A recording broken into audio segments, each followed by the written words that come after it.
Voilà. Alors, le titre du message de ce matin, c'est « Comment faire face aux déceptions de la vie ?» C'est un des messages que je voulais prêcher la semaine dernière et je suis revenu dessus, j'ai retravaillé dessus, médité dessus. Et on va parler des déceptions parce que voilà, il y a des déceptions dans la vie chrétienne. Et les textes que j'aimerais partager avec vous, il y en a 3. On va partager l'histoire on va essayer de voir un parallèle entre la vie de Joseph et la vie de Jacob. Le premier, c'est sur la vie de Joseph, les premiers. Alors, je retrouve ça. Je peux me passer ma Bible, Patricia. Je vais la laisser. Excusez-moi. Merci. C'est dans Genèse. Joseph, c'est dans Genèse. C'est en Genèse 37.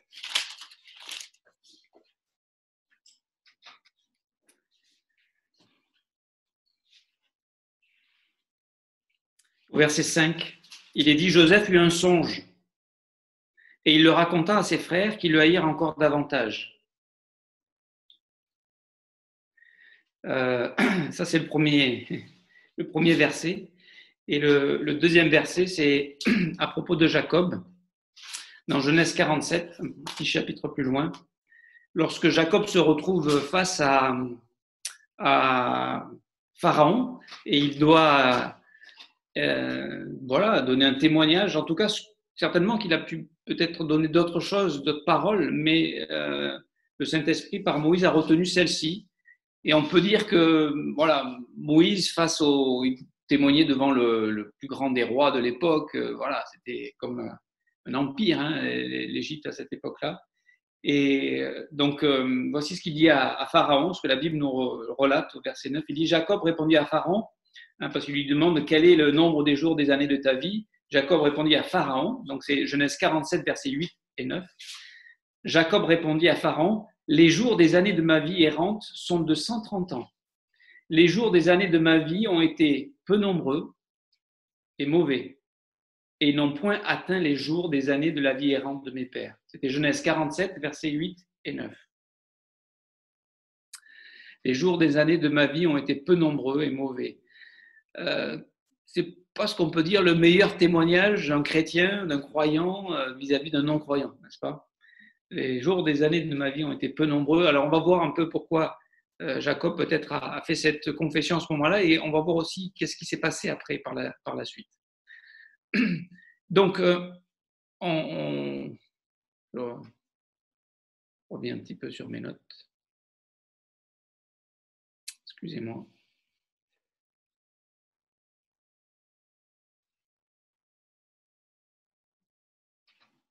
Je me suis perdu dans mes notes. Bon, on va le faire de mémoire.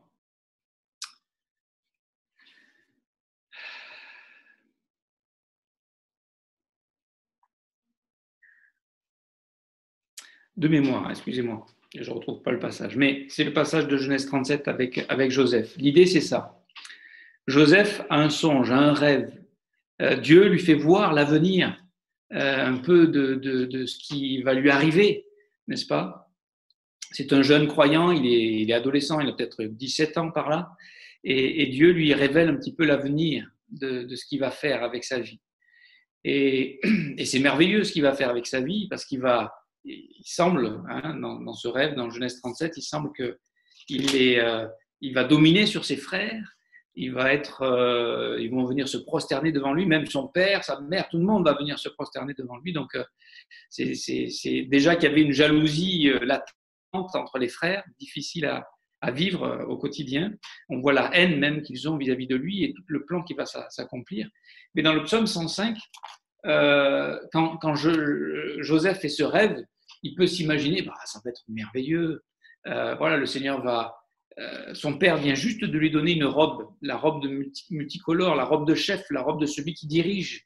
Alors que c'est le plus jeune des fils. Enfin, il y a son frère Benjamin qui est derrière, mais c'est le plus jeune des frères. Donc normalement, c'est pas l'aîné, c'est pas à lui d'être le chef de la tribu, de recevoir la bénédiction, de continuer la bénédiction. Mais visiblement, en tout cas, son père l'aimait particulièrement, c'était l'enfant de sa vieillesse. Il avait aussi une certaine intégrité, une certaine relation, une intimité avec son père. Et donc, c'est lui que Jacob va choisir pour voilà, être le chef quelque part. Et donc, il reçoit cette robe, il a ses songes. Il se dit, voilà, Dieu est en train de mettre les choses en place dans ma vie. Maintenant, les choses vont se dérouler facilement. Je vais devenir le chef de la tribu, je vais recevoir la bénédiction de Dieu, je vais conduire la tribu avec le Seigneur. Ça va être formidable, ça va être fantastique. Mais il ne se doute pas de ce qui va lui arriver. On voit ça dans le psaume 105. La parole de Dieu le révèle, psaume 105.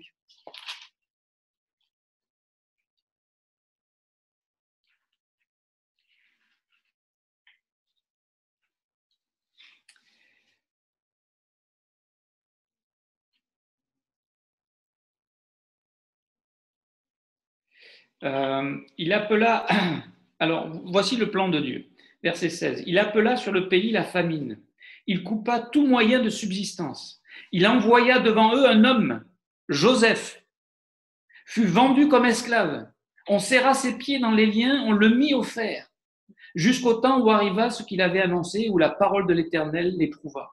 Le roi fit ôter ses liens, le dominateur des peuples le délivra, il l'établit seigneur sur sa maison et gouverneur de tous ses biens. Ce que Joseph a vu, c'est la fin de l'histoire. Il a été établi gouverneur, seigneur sur sa maison et gouverneur de tous ses biens. Premier ministre d'Égypte. Il a vu ça dans son songe, mais il n'a pas vu ce qui se passe avant. Il n'a pas vu comment Dieu allait conduire les choses, quel était le plan de Dieu pour qu'il en arrive là. Il ne s'est pas imaginé un seul instant que ses frères allaient le vendre comme esclave, qu'il serait mis, qui serait l'esclave de Potiphar et qui deviendrait même qu'il irait même en prison injustement accusé. Il n'a pas vu tout ça dans le plan de Dieu. Et on pourrait se dire, Joseph, au départ, quand il a cette vision, il est heureux. Comme nous, en tant que jeunes chrétiens, au départ, on est fou de joie, d'espérance. On a le Seigneur, on était mort, on a trouvé la vie, on était pécheurs, on est pardonné, on était perdu, on est aimé, on est accepté. On se dit, ben voilà, maintenant, du point maintenant jusqu'à la gloire éternelle, c'est facile, c'est tout droit, il y a qu'à y aller. Hein, ça va se passer, Dieu est avec nous, Dieu nous a bénis, Dieu nous a pardonné, Dieu nous aime, Dieu va nous conduire. Ça va être facile. Et puis on se rend compte que ce n'est pas si facile que ça. La vie ne se déroule pas forcément comme on l'avait planifié pour aller du point A au point B, c'est-à-dire de pécheurs que nous étions à la gloire éternelle. Il y a un cheminement sur cette terre avec des hauts, avec des bas, avec des incompréhensions, avec des déceptions. Et la déception, pour parler de ça, c'est une déconvenue, c'est une désillusion. L'action d'être déçu, ça produit un chagrin, une tristesse. La déception, c'est une vexation que l'on éprouve quand on s'est laissé prendre au mirage de l'illusion.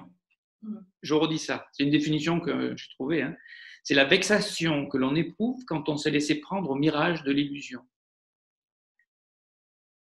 Quand une espérance ne se réalise pas. Et en réalité, je me posais la question, de quoi pouvons-nous être déçus? Nous pouvons être déçus de beaucoup de choses. Et on va voir un peu avec l'histoire de Jacob, parce que Jacob, on peut facilement s'identifier à Jacob.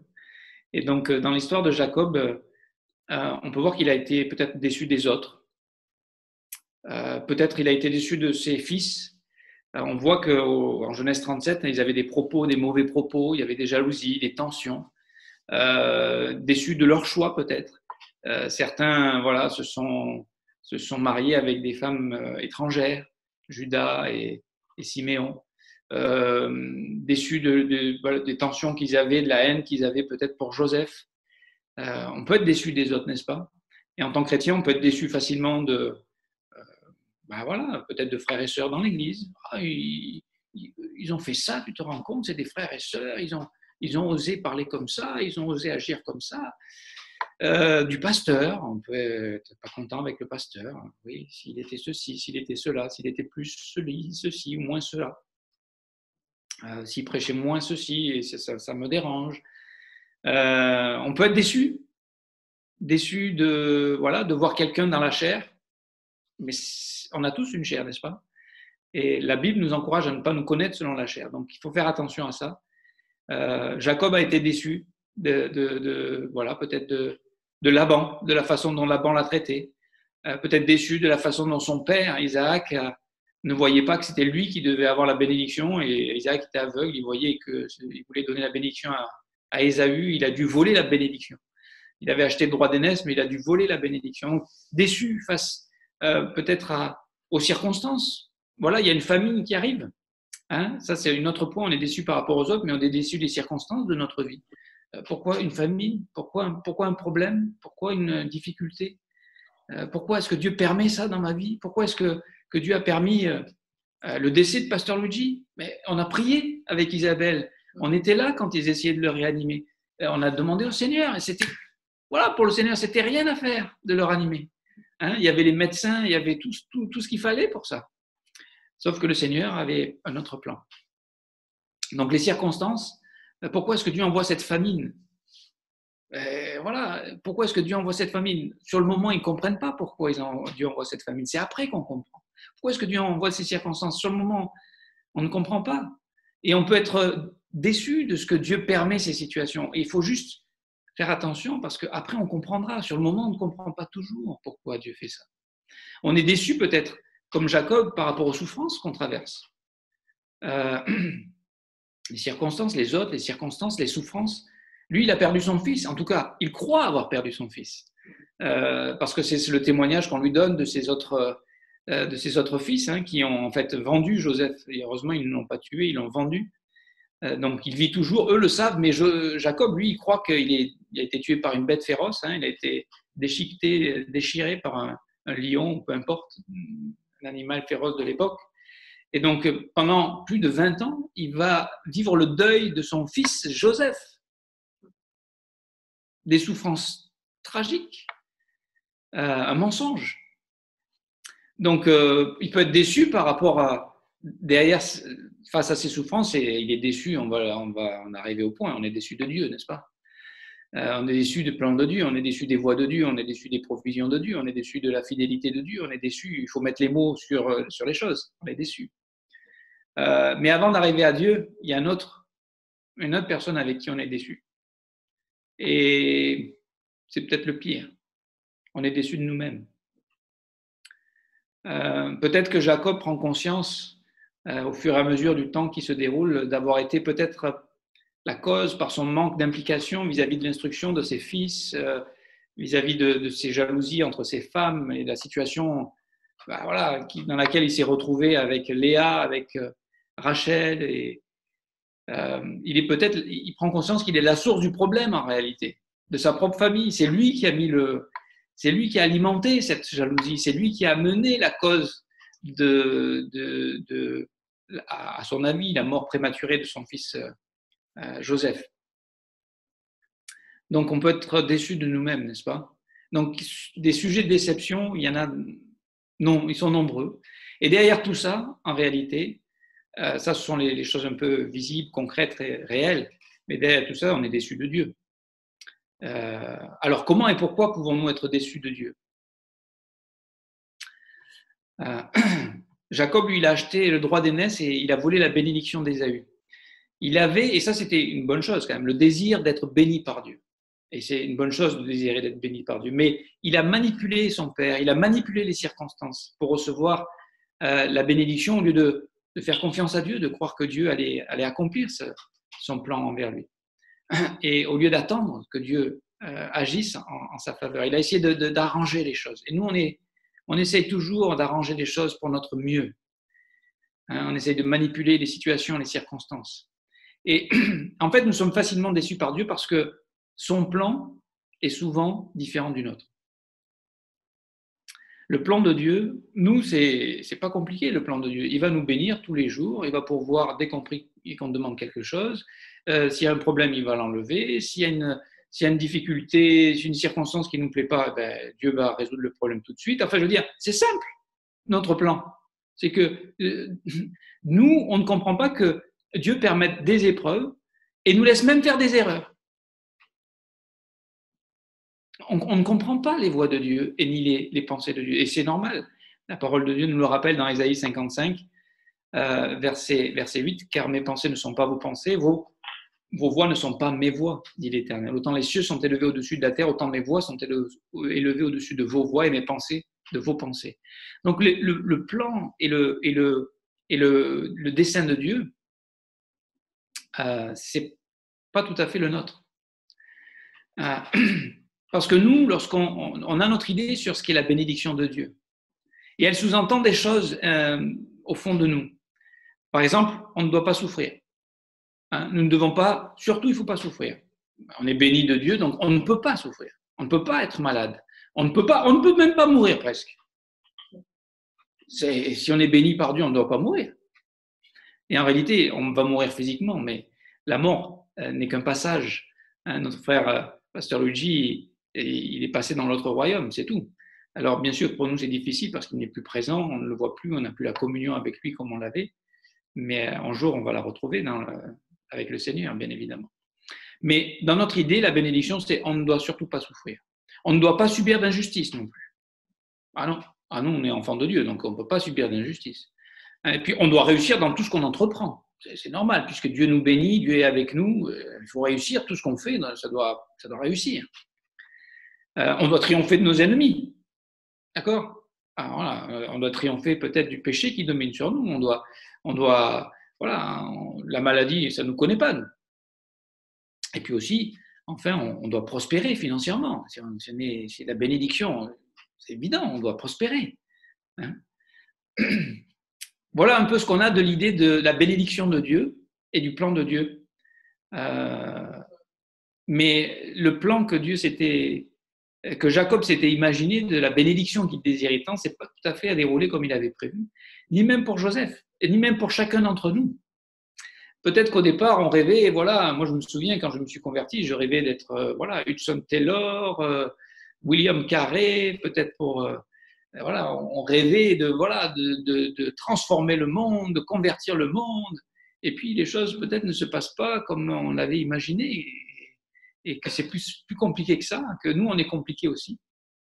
Mais la bonne nouvelle pour nous, c'est qu'on est devenu enfant de Dieu, par la foi en Jésus-Christ, par son œuvre à la croix. Et à la croix, lorsqu'on se convertit, lorsqu'on est de nouveau, lorsqu'on invite Jésus dans notre vie, la Bible dit que nous sommes bénis de toute bénédiction spirituelle en Jésus-Christ. Et il nous a bénis ces bénédictions spirituelles sont dans les lieux célestes. On est bénis. Nous sommes bénis. Dieu est avec nous. Dieu s'est engagé pour nous. Dieu va accomplir ce qu'il a promis vis-à-vis de nous. Ça, c'est la vraie bénédiction. Maintenant, le cheminement pour arriver à finir la course, comme l'a fait notre cher pasteur Luigi, n'est pas toujours facile. Et s'il était là, il pourrait vous dire qu'il y a eu des jours où c'était difficile. Il y a eu des jours où il a pleuré, il y a eu des jours où il a douté, il y a eu des jours où il s'est posé des questions, il y a eu des jours où il s'est demandé qu'est-ce que Dieu était en train de faire, pourquoi est-ce qu'il permettait tel problème, telle difficulté, telle tragédie. Donc, lors de notre nouvelle naissance, on reçoit, la Bible nous dit qu'on reçoit, Pasteur Stevens qui a fait cette étude, on reçoit plus de 99 bénédictions qui nous sont données. Je ne peux pas toutes les nommer parce que sinon ça prendrait le temps du partage. Mais on est racheté, on a l'expiation de nos péchés, on est pardonné, on a un salut éternel, on est adopté, on a un nouveau nom, une nouvelle identité. Je vais très vite, excusez-moi, mais c'est pas le sujet. C'est juste pour vous dire que on a reçu une famille. On fait partie, on est un membre entier, un membre à part du corps de Christ. On a reçu des dons, on a un héritage éternel. On est bénis, nous sommes bénis de toute bénédiction dans les lieux célestes. Nous avons le Saint-Esprit qui vient faire sa demeure en nous et qui va demeurer à toujours éternellement avec nous. Et donc, cette idée d'aller du point A au point B, c'est facile et c'est direct, eh bien, nous devons... ça ne va pas se dérouler selon notre idée du plan, notre idée de la bénédiction naturelle. Parce que peut-être que Joseph, à ce moment-là, comme nous, quand on est chrétien au tout début de notre vie chrétienne, dans notre enthousiasme, dans notre joie, dans notre foi, dans notre tout ça, on manque encore de sagesse et de compréhension du caractère de Dieu, du plan de Dieu, des voies de Dieu. Et donc, notre notre raisonnement est encore trop naturel, trop charnel. Et si, en fait, on ne cessera pas d'être déçus si nous n'acceptons pas d'abandonner nos raisonnements et de nous laisser convaincre par les pensées et les voies de Dieu, qui sont, elles, éternelles, parfaites, et qui nous dépassent bien souvent. Elles nous dépassent. Et j'aimerais vous dire que trop souvent, dans notre vie chrétienne, peut-être, on essaye de changer Dieu pour qu'il accomplisse nos plans à notre manière. Alors que c'est Dieu qui est en train de nous changer, sans qu'on s'en rende toujours compte d'ailleurs, pour rentrer dans son plan et de vivre à sa manière. C'est bien différent, n'est-ce pas? Et je réfléchissais sur maintenant le danger. C'est le troisième point, le danger lorsque l'on est déçu. Qu'est-ce qu'on fait avec ces déceptions? Et il y a un danger, enfin il y en a plusieurs, je vais juste rapidement survoler ce point aussi. Le danger lorsque l'on est déçu. On vient de le lire, par définition, on vient de le dire, par définition, c'est la déception va nous toucher profondément dans nos émotions. Elle atteint le profond de notre cœur. Elle fait vaciller notre confiance en Dieu. Quand on est déçu, notre foi en Dieu en prend un coup. Et ça, c'est un danger. Un exemple simple, peut-être avec lequel on peut tous plus ou moins s'identifier, mais quelqu'un qui a subi une déception amoureuse peut facilement se renfermer sur une personne, se renfermer sur elle-même et ne plus donner sa confiance à personne après. Et ça, c'est le danger, n'est-ce pas? C'est que si notre foi en prend un coup et si on se laisse étouffer par les déceptions, si on s'entête contre Dieu dans notre plan, dans notre raisonnement, dans notre logique, dans notre compréhension, et qu'on abandonne de lui faire confiance, parce que c'est ça que ça veut dire, parce que nous, on pense qu'on sait mieux, qu'on a mieux compris, qu'on vit dans la réalité, et Dieu, peut-être, il est dans le ciel, là-haut, et même s'il fait ce qu'il veut, il ne comprend pas trop ce qu'on vit, nous. Ça, c'est déjà un mensonge. Dieu sait très bien ce qu'on vit. Il s'est identifié à nous, en Jésus-Christ, et il sait très bien par où on passe, et il connaît très bien nos difficultés et nos souffrances. Mais il n'est pas sentimental, il ne va pas empêcher les souffrances ou les difficultés ou les épreuves, il va nous amener plus loin, il veut nous faire grandir. Et le danger, donc, c'est si on se laisse étouffer par les déceptions, c'est que petit à petit, on va laisser de l'espace au doute et à l'incrédulité. Et on fait plus confiance à Dieu totalement, pour notre présent et même pour notre futur. On commence à dire, bon, il va falloir que je m'occupe de moi-même parce que faire confiance à Dieu pour mon avenir, c'est... et moi, je veux être béni, donc je vais m'occuper comme Jacob, je vais m'occuper de gérer la bénédiction moi-même. Et donc, il y a un danger, bien sûr, un danger de se laisser endurcir par la séduction du péché dans Hébreux chapitre 3, verset 13. Et de ne plus entendre sa voix. Dans Hébreux 3, 7, il dit aujourd'hui, si vous entendez sa voix, n'endurcissez pas vos cœurs comme à la révolte, comme lors de la révolte. Voilà, on pourrait être, se laisser prendre par les détails de la vie. Et donc, si on laisse cet espace, ce qui se passe, les conséquences de tout ça, c'est qu'on va marcher en faisant un peu des compromis avec la vérité.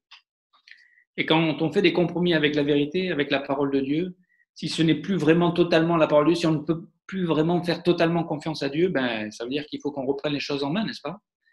Et si on reprend les choses en main à notre manière de faire, j'aimerais vous dire qu'on va fonctionner selon les mensonges de l'ennemi. On va mettre notre confiance en nous-mêmes et on va se laisser piéger.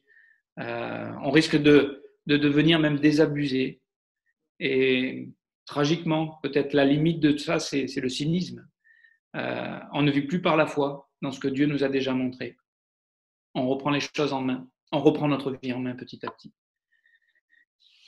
Ça veut dire qu'on va négliger des choses que Dieu déjà nous a révélées, des choses dont Dieu nous a déjà convaincus.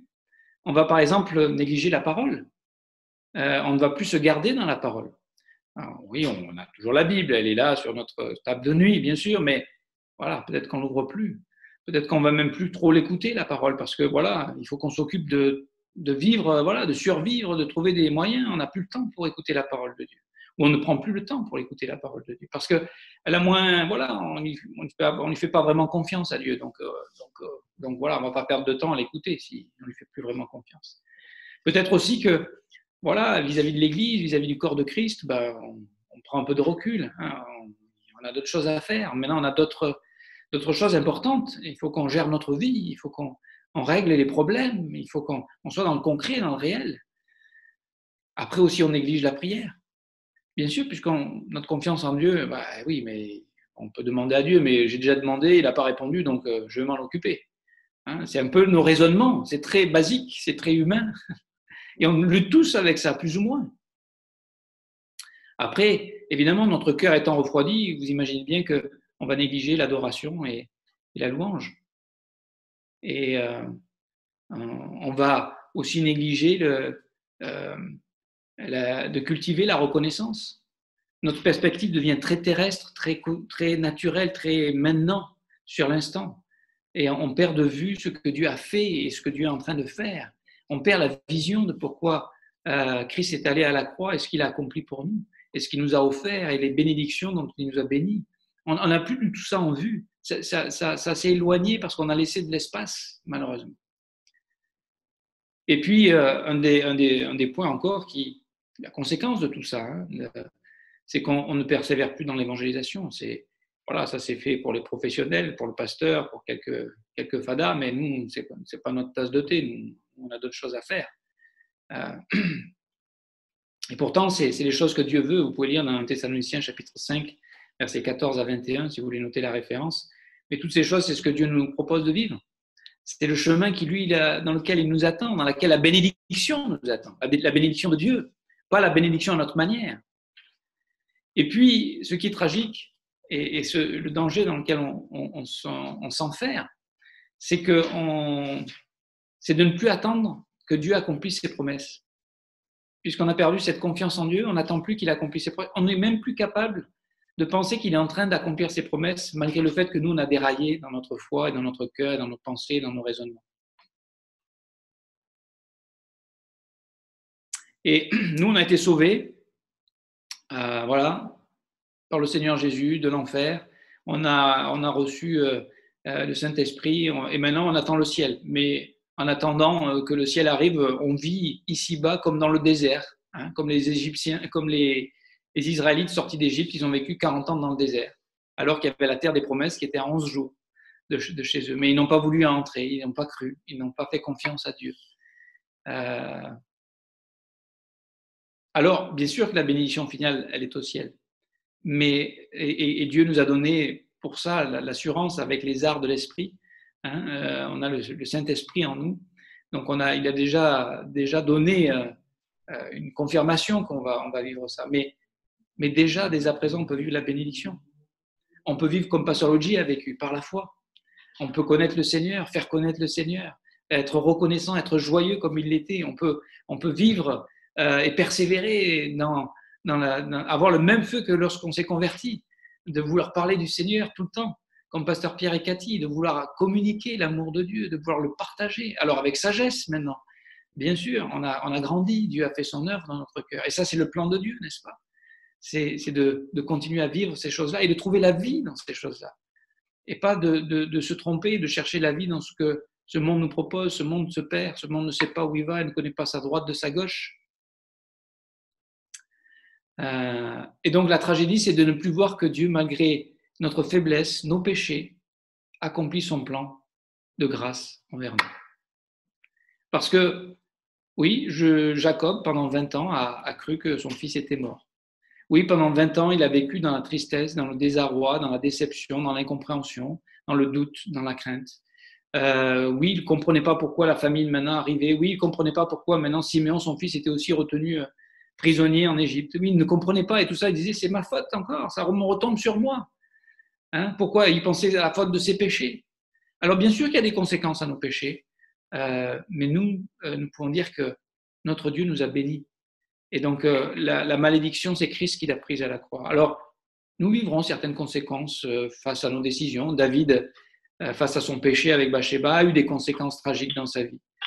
Mais la grâce de Dieu ne s'est pas arrêtée, le plan de Dieu ne s'est pas arrêté, la fidélité de Dieu ne s'est pas arrêtée.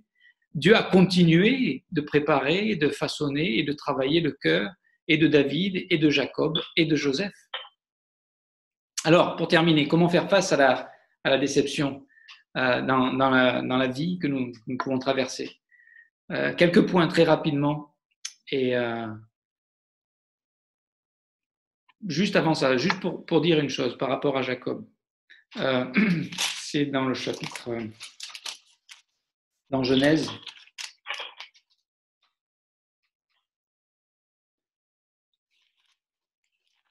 Dans le même chapitre 47, quand il fait cette confession un peu désabusée quelque part à Pharaon, à la fin de ce chapitre, on voit que au verset 27, Israël habita dans le pays d'Égypte, dans le pays de Goshen. Ils eurent des possessions, ils furent féconds et multiplièrent beaucoup. Jacob vécut 17 ans dans le pays d'Égypte et les jours des années de la vie de Jacob furent de 147 ans. Et en fait, ces 17 ans qu'il va vivre, la parole de Dieu nous le dit dans Hébreux chapitre 11, eh bien, il a commencé à voir que Dieu avait accompli son plan de bénédiction vis-à-vis de lui. Il avait accompli, il avait fait une œuvre à travers Joseph, dans le cœur de Joseph, et à travers Joseph dans la vie de ses autres frères. Il était en train de les bénir. Jusque-là, il ne le voyait pas, parce que Joseph était mort, parce qu'il vivait dans la famine, parce qu'il ne voyait pas la bénédiction, sa famille se multiplier. Mais là, pendant ces 17 ans, il va le voir quelque part, et il va comprendre que la grâce de Dieu, malgré ses faiblesses, et c'est ça la bonne nouvelle pour nous, c'est que oui, on est souvent des gens déçus, mais ça n'empêche pas, ça n'arrête pas la fidélité de Dieu, ça n'arrête pas le plan de Dieu, ça n'arrête pas la grâce de Dieu. C'est nous qui nous privons, c'est nous qui nous faisons voler les bénédictions de la communion avec Dieu, parce qu'on se retire, parce qu'on se renferme dans nos raisonnements, dans notre logique. Mais Dieu continue son œuvre. Dieu a continué son œuvre dans le cœur de Jacob. Et à la fin de sa vie, il est dit qu'il adorait appuyé sur son bâton. Et cette adoration, c'est le résultat de quoi? De la fidélité de Dieu, de la grâce de Dieu et du plan de Dieu qui s'est accompli et de la bénédiction de Dieu qui s'est accomplie pour Jacob. Et donc, s'il a pu l'accomplir pour Jacob, à combien plus forte raison pour nous, aujourd'hui, dans cette nouvelle alliance qui est encore meilleure? Alors, ça, c'était pour nous encourager, pour nous dire que oui, nous sommes d'une nature, naturellement, on est déçus de tout. Et on peut devenir vite cynique. Mais choisissons une autre façon de vivre. Ne vivons pas dans le désert, vivons dans la terre des promesses, vivons par la foi. Et donc, comment faire face aux déceptions de la vie?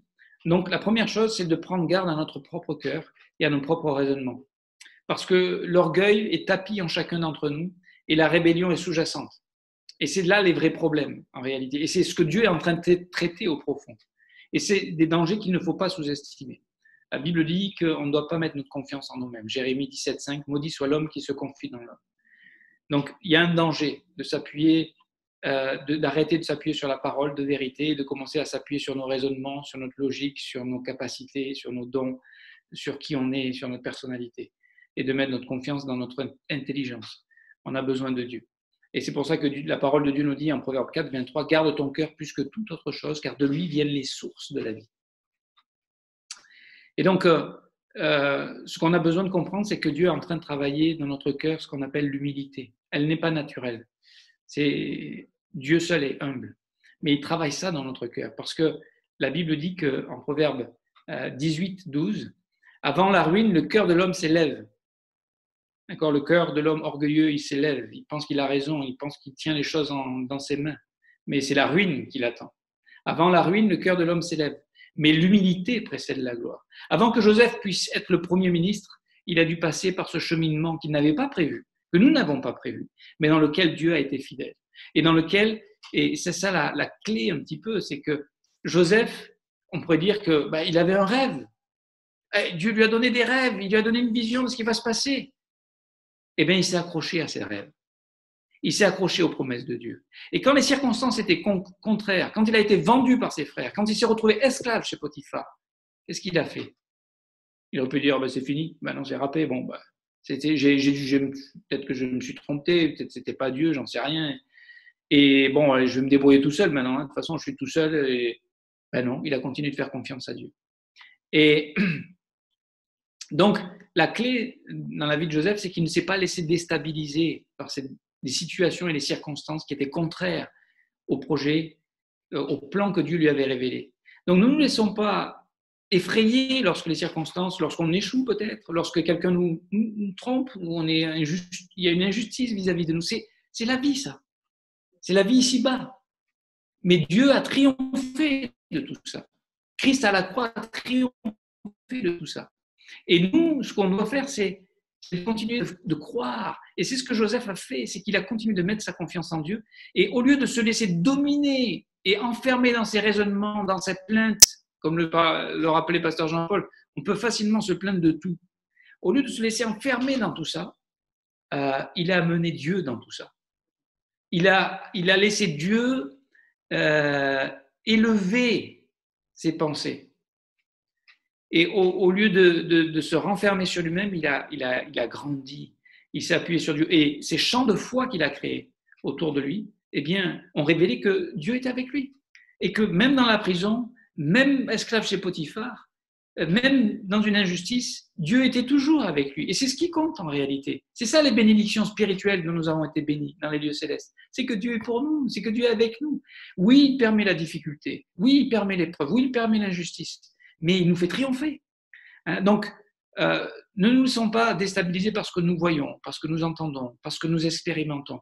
Et ce n'est pas de vivre dans le déni de la réalité, mais c'est d'élever Dieu et de nous élever avec lui pour vivre selon ses promesses. Et plus rechercher dans les provisions charnelles une compensation qui est en fait bien vaine. Ça, c'est le piège. Nous devons prendre soin de notre foi. Et ma question, c'est que fais-tu pour cela? Que fais-tu pour cela? Et quelque part, avec tous les points négatifs que j'ai dit tout à l'heure, au danger de la déception, prenons le contre-pied. C'est-à-dire, au lieu de s'éloigner de la parole, saisir toutes les occasions pour l'écouter, prendre du temps pour la lire et la méditer. J'aimerais vous dire que au tout début de ma conversion, j'ai eu le privilège d'arriver dans une église qui était en plein réveil, en plein feu, et où on aimait se rassembler plusieurs fois même par jour pour écouter la parole de Dieu. Et il y a une borne qui a été placée dans mon cœur, la parole de Dieu. Quand elle est prêchée, j'y suis. Ça me plaît, ça me plaît pas, ça me convient pas, peu importe, c'est là que ma place. C'est là que ça commence. et j'aimerais vous dire, c'est une clé profonde. Ça ne veut pas dire qu'on a tout réussi, que j'ai pas des problèmes, on a tous des problèmes, mais on a Dieu. Et la parole de Dieu, quand elle est à la bonne place dans notre vie, eh bien, c'est elle qui va nous permettre de prendre soin de notre foi. C'est elle qui est la source. La foi vient de ce qu'on entend, et ce qu'on entend vient de la parole de Dieu. Donc, la parole de Dieu, elle est la clé. Et c'est facile de se retirer doucement de la parole. C'est facile de se retirer doucement, petit à petit, du corps de Christ. Et j'aimerais vous dire, c'est un choix qu'on doit prendre. C'est de se discipliner, c'est de se forcer. C'est la discipline renforcée. C'est de faire le choix de dire, attends, ne laisse pas ton cœur t'égarer et t'éloigner loin de Christ, loin de ses bénédictions, loin de ses promesses, loin de sa vie, loin de sa communion. Ne te laisse pas séduire et penser que tes raisonnements, maintenant, ils sont mieux qu'avant, ils sont aussi mauvais qu'avant. Donc, au lieu de s'éloigner, on s'approche. Au lieu de se renfermer et de chercher ce qui nous plaît, dans Proverbe 18, celui qui cherche ce qui lui plaît, c'est pour son désastre. Ben non, on cherche Dieu, on garde Dieu, on élève Dieu. La situation est difficile, mais Dieu est toujours là. Il est toujours sur son trône, il est toujours pour moi et il a un plan. Je ne le comprends pas, mais je lui fais confiance. Et on va pouvoir, si on se réunit, on va pouvoir continuer d'apprendre Christ ensemble. On va pouvoir se supporter, on va pouvoir se soutenir, se servir, s'aimer. Et c'est ça la vie. C'est ça la vie. Garder un chant de louange aussi. Merci Martine pour les chants que tu mets sur le WhatsApp. Voilà, des fois l'atmosphère elle est lourde. On est attaqué dans nos pensées, dans nos émotions, dans les situations, dans les circonstances, dans les choses que nous traversons. Qu'est-ce qu'on peut faire? Chantons, adorons Dieu. Et élevons un chant, proclamons, et entourons-nous d'un chant de foi au lieu d'un chant de désespoir. Et au lieu de se laisser enfermer par la morosité de l'atmosphère, on proclame ce que Christ a fait. Et puis un autre point, c'est la reconnaissance, cultiver la reconnaissance. Cultiver la reconnaissance. 1 Thessaloniciens 5,18, Éphésiens 5,20. Rendez continuellement grâce pour toutes choses à Dieu le Père. Voilà, rendre grâce. Et c'est ce qui nous donne de garder la bonne perspective. Voilà, Dieu est sur son trône et il règne sur son trône. Jacob a manqué de cette perspective. Il s'est laissé étouffer par les détails. Il ne voyait plus que Dieu travaillait en secret. Et c'est pour ça peut-être qu'il est arrivé, malgré le fait qu'au moment où il fait cette confession à Pharaon, il avait déjà retrouvé Joseph, donc il y avait des tas de choses mais il était encore sous le poids, sous l'inertie de toute cette peut-être déception dans laquelle il s'était laissé prendre. Et donc sa confession, elle était, voilà ma vie, alors qu'il a été béni, Joseph, et qu'il était en train d'être béni. Donc nous sommes bénis, mais demandons à Dieu qu'il nous ouvre les yeux, qu'il nous donne la perspective. Et n'oublions pas que Dieu est fidèle, n'est-ce pas? Rien ne lui est impossible. Et ce qu'il a promis, est-ce qu'il ne va pas l'accomplir? C'est ce que la Bible nous dit. Dans Nombre 23, 19, c'est les versets qu'il faut connaître dans son cœur par cœur. Ça. Dieu n'est point un homme pour mentir, ni fils de l'homme pour se repentir. Ce qu'il a dit ne le fera-t-il pas? Ce qu'il a déclaré ne l'exécute-t-il pas? Oui, il va le faire. Oui, il va le faire. Mais soyons conscients vivons ce qu'il est en train de faire. Acceptons de changer notre perspective. Acceptons de changer, d'abandonner nos pensées. Et au lieu de chercher une bénédiction terrestre, vivons la bénédiction céleste, spirituelle. Et nous l'amènerons dans le présent. Nous l'amènerons dans le matériel. Nous l'amènerons dans le concret. Nous l'amènerons dans notre réalité.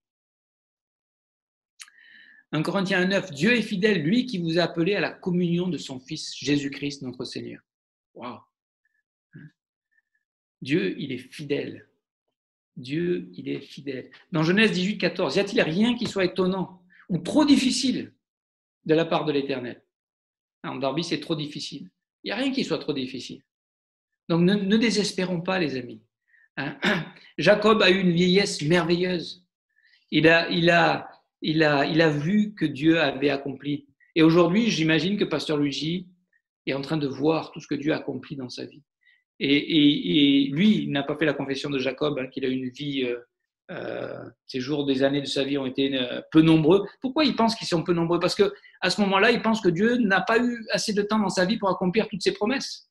Non, il est en train de faire ça. Il est en train de les accomplir, ces promesses. Mais on ne le voit pas. Dieu ouvre nos yeux. Et aujourd'hui, Pasteur Luigi, il a les yeux ouverts sur tout ce que Dieu a fait et comment il a été béni et comment il a été source de bénédiction pour les autres. Et ça, c'est le dernier point peut-être. C'est les autres. Ça, c'est le signe de notre santé spirituelle. Quand on est centré sur nous, sur notre monde, sur nos besoins, sur notre réalité, sur nos difficultés, sur nos problèmes, sur notre souffrance, les autres, on ne les voit pas. Les autres, on n'y pense pas. Les autres, ils sont loin. Les autres ne nous intéressent pas. Sauf pour nous aider. Voilà. Mais c'est que dans un sens. Et j'aimerais vous dire que ça, c'est un puissant fond. C'est l'insatiabilité du cœur de l'homme. Il y aura pas vous pouvez vous essayer cette voie-là jusqu'à ce que le Seigneur vous convainque que il n'y a pas de solution en nous-mêmes. En revanche, quand on est rempli de Dieu, les autres, on a quelque chose à leur apporter. On a l'amour de Dieu à leur apporter. Et ils deviennent précieux parce qu'en partageant l'amour de Dieu, on reçoit l'amour des autres, tout simplement. Et on vit la bénédiction. On commence à vivre la bénédiction que Dieu en réserve pour nous. Donc voilà quelques réflexions ce matin entre Joseph et Jacob face à ce que chacun d'entre nous traversons, les déceptions et comment on peut y faire face, comment on peut continuer à rester, à s'accrocher fermement à la fidélité de Dieu, à son caractère, à son amour, à sa grâce. La Bible dit en Romains 8 que combien Dieu ne nous donnera-t-il pas toutes choses avec Christ? Je vais vous le lire, pour déformer la parole de Dieu. Je terminerai avec ce verset, Romains chapitre 8. Il dit ceci. La bonne page.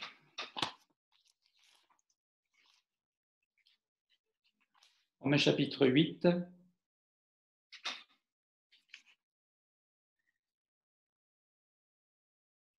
Verset 32. Lui qui n'a point épargné son fils, son propre fils, mais qui l'a livré pour nous tous, comment ne nous donnera-t-il pas aussi toutes choses avec lui?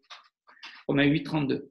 Voilà. Dieu, il a donné son fils Jésus-Christ, il nous a scellés de son esprit, on est à lui, et il va conduire toutes choses dans notre vie.